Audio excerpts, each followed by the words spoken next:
নমস্কার বন্ধুরা, আমি পলাশ বিশ্বাস আর আপনারা দেখছেন পলাশ বিশ্বাস ভিডিওস। আশা করি আপনারা প্রত্যেকে ভালো আছেন এবং আপনাদের বাগানের প্রত্যেকটি গাছ ভীষণ ভীষণ ভালো আছে। বন্ধুরা, থাম্বনেল এবং টাইটেল দেখে বুঝতেই পেরে গেছেন যে কোন বিষয় নিয়ে আজকে আলোচনা করতে চলেছি। হ্যাঁ বন্ধুরা, জবা গাছের এমন একটা খাবার টবের মাটিতে দেওয়া দেখাবো যেটা কিনা সম্পূর্ণ ঘরোয়া জৈব পদ্ধতি মেনে তৈরি, এবং যেই খাবারটা দিলে কি কি হবে, যে খাবারটা দিলে এই বর্ষাকালে দিলে কি হবে, বর্ষাকালে দিলে আপনার গাছের যে জবা গাছের যে গোড়া অনেক সময় ডাইব্যাক হয়ে যায়, পুনে ভ্যারাইটি, ব্যাঙ্গালোর ভ্যারাইটি বা ট্রপিক্যাল ভ্যারাইটি যে কোনো জবা গাছই বলুন না কেন, একটা ডাইব্যাক হওয়ার প্রবণতা দেখা যায়, সেটা হবে না প্রথম। দ্বিতীয়ত দ্বিতীয়ত আপনার জবা গাছের টবের মাটি সম্পূর্ণরূপে ফাঙ্গাস মুক্ত থাকবে, অর্থাৎ কোনো ধরনের ছত্রাকনাশক না দিয়ে এই জিনিসটা যদি আপনারা ব্যবহার করেন তাহলে আপনাদের জবা গাছের টবের মাটি সম্পূর্ণরূপে ছত্রাক মুক্ত থাকবে। তার পাশাপাশি কি হবে, এই খাদ্য গ্রহণ করলে অবশ্যই দিন 10-15 পরে রেজাল্টটা বুঝতে পারবেন, যেদিন টবের মাটিতে দেবেন তার থেকে। ফুলের আকার যেমন বড় হবে, তেমন ফুলের রং উজ্জ্বল হবে। গাছে একটাও হলুদ পাতা, অর্থাৎ এই ক্লোরোসিস হয়ে যায় বা এই ধরনের যে সমস্ত সমস্যাগুলো, সেগুলো একটাও থাকবে না। ফুলের আকার বড় হবে, রং উজ্জ্বল হবে, আর তার পাশাপাশি অবশ্যই আসবে আপনার গাছে, আপনার জবা গাছে ভরে ভরে কুঁড়ি এবং ফুল। প্রতিদিন সন্ধ্যে 6টায় বাগান সংক্রান্ত ভিডিও আসে আমার চ্যানেল, ইউটিউব চ্যানেল পলাশ বিশ্বাস ভিডিওসে আপনাদের জন্য। তাই যারা নতুন ভিউয়ার্স এখনও চ্যানেলটা সাবস্ক্রাইব করে রাখেননি তাদের বলবো, নতুন নতুন আপডেট পেতে, নতুন নতুন পরিচর্যা আপনার গাছে ঘরোয়া উপায় করতে চ্যানেলটিকে অবশ্যই সাবস্ক্রাইব করে রাখুন, এবং বাগানপ্রেমী যত আপনাদের বন্ধুবান্ধব আছে সবার মাঝে শেয়ার করে দিন। তাহলে কিন্তু সবাই সহজে সুন্দরভাবে খোলা মনে অল্প খরচায় বাগানটা করতে পারবে। তো বন্ধুরা, যেটা বলছি, যে এই জবা গাছের এই খাবার, মানে যে খাবারটা দেওয়া দেখাবো, চা পাতার সাথে মিশিয়ে দিতে হবে দুটি উপাদান। তো সবটাই ঘরোয়া আর সবটাই জৈব, তাহলে কোনো সমস্যা থাকছে না। খালি একটা জিনিস মাথায় রাখবেন, যদি টবের মিডিয়ায় রাসায়নিক কোনো খাবার দিয়ে থাকেন তার 10 দিন বাদে এই খাবারটা ব্যবহার করবেন, এবং এই খাবার ব্যবহার করার পর, অর্থাৎ টবের মাটিতে আর রাসায়নিক সার না দিলে ভালো হয়। যা রাসায়নিক সার যদি প্রয়োগ করতে হয়, যেমন এনপিকে 0050 বা 13-045, এগুলো পাতায় স্প্রে করার চেষ্টা করবেন, তাহলে খুব ভালো রেজাল্ট হবে, এবং টবের মাটিটাকে সম্পূর্ণ জৈব আকারে খাবারগুলো দিয়ে যাবেন। এই যে খাবারটা কিন্তু দুর্দান্ত রেজাল্ট আপনাকে উপহার দেবে। আর দেখতেই পাচ্ছেন এই বড় গাছটাতেও দেবো খাবারটা, তার পাশে এই ছোট্ট ঝোপালো জবা গাছটাতেও দেবো। তো এই যে খাবার, এই খাবারটা দেখতে পাচ্ছেন, একটা 10 ইঞ্চি টবের জন্য আমরা, 10 বা 12 ইঞ্চি টবের জন্য আমরা দিয়ে দেব টেবিল চামচের 1 টেবিল চামচ, চা চামচ নয়, টেবিল চামচের 1 টেবিল চামচ খাবার দেব। মিক্সড খাবার এই খাবারটা, চা পাতার সাথে দুটো উপাদান মেশানো আছে, সেই দুটো উপাদান মিশিয়ে আমরা দিয়ে দেব। আর এই যে দেখছেন আগাছা টুকটাক যা থাকবে তুলে ফেলে দেবেন টবের মাটি থেকে, আগাছা, এই যে পচা পাতা যেটা পড়ে আছে দেখছেন, এইগুলো থেকেই কিন্তু পিঁপড়ে আর ওই শামুক, এদের আগমনটা ঘটে।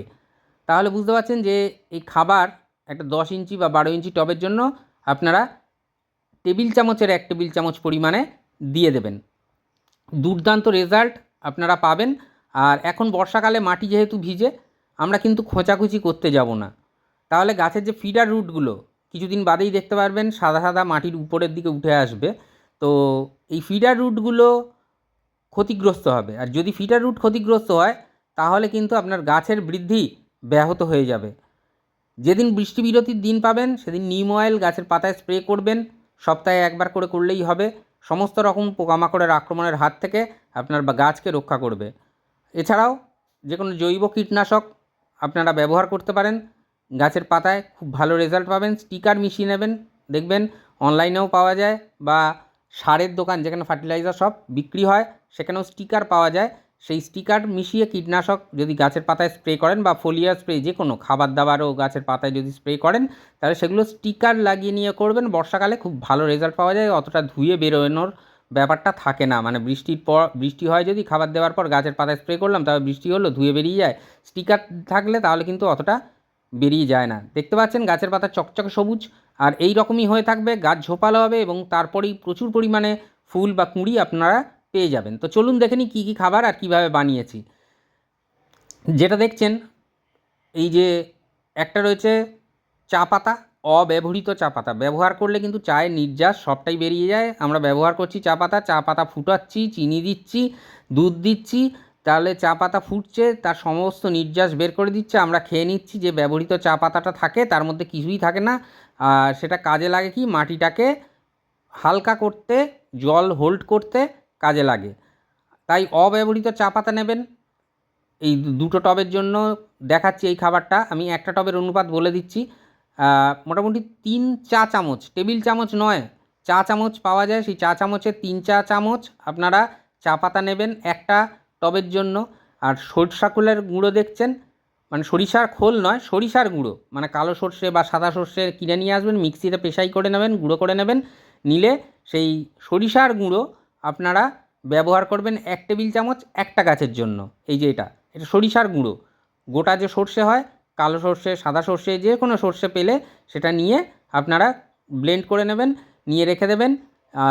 এই গুঁড়ো, সর্ষের গুঁড়ো এবং চা পাতা, এই দুটো জিনিস মেশাতে হবে। আর এরপরে যে জিনিসটা মেশাবেন সেটাই করবে ম্যাজিক ঘটাবে। এটা আপনাদের রান্নাঘরেরই উপাদান, যেমন চা পাতা রান্নাঘরের উপাদান, সর্ষে গুঁড়ো আর সর্ষেটা যেটা, সেটাও রান্নাঘরের উপাদান, খাদ্য হিসাবে মানুষের ব্যবহার করা হয়।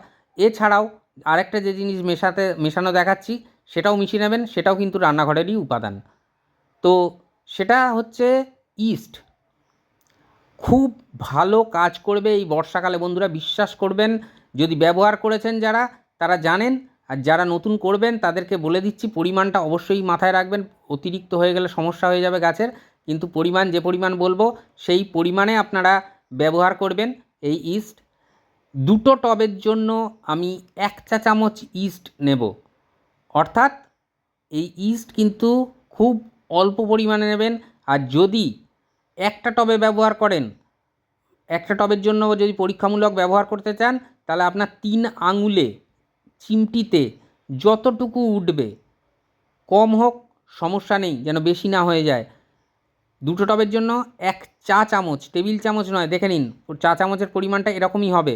তো সেই 1 চা চামচ আমরা নেব এই ইস্ট।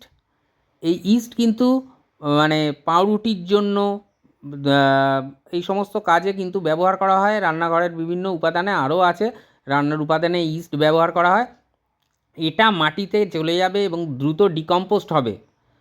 এই চা পাতা, সর্ষে গুঁড়ো এর সাথে কিন্তু দ্রুত ডিকম্পোস্ট হবে, নতুন উপকারী ছত্রাক বা উপকারী ব্যাকটেরিয়া জন্ম দেবে। এবং যত টবের মাটিতে ক্ষতিকারক ছত্রাক এবং ক্ষতিকারক ব্যাকটেরিয়া আছে তারা কিন্তু মানে মারা যাবে এই উপকারী ব্যাকটেরিয়া, উপকারী ছত্রাকের জন্য। এবং এই ইস্ট দিলে উপকারী যে ছত্রাক, এই খাদ্যকণায় চা পাতা বা সর্ষের গুঁড়ো, এটাকে দ্রুত কিন্তু ডিকম্পোস্ট করবে টবের মাটির মধ্যেই, এবং গাছ সেটাকে সাদরে গ্রহণ করতে পারবে অতি দ্রুততার সাথে।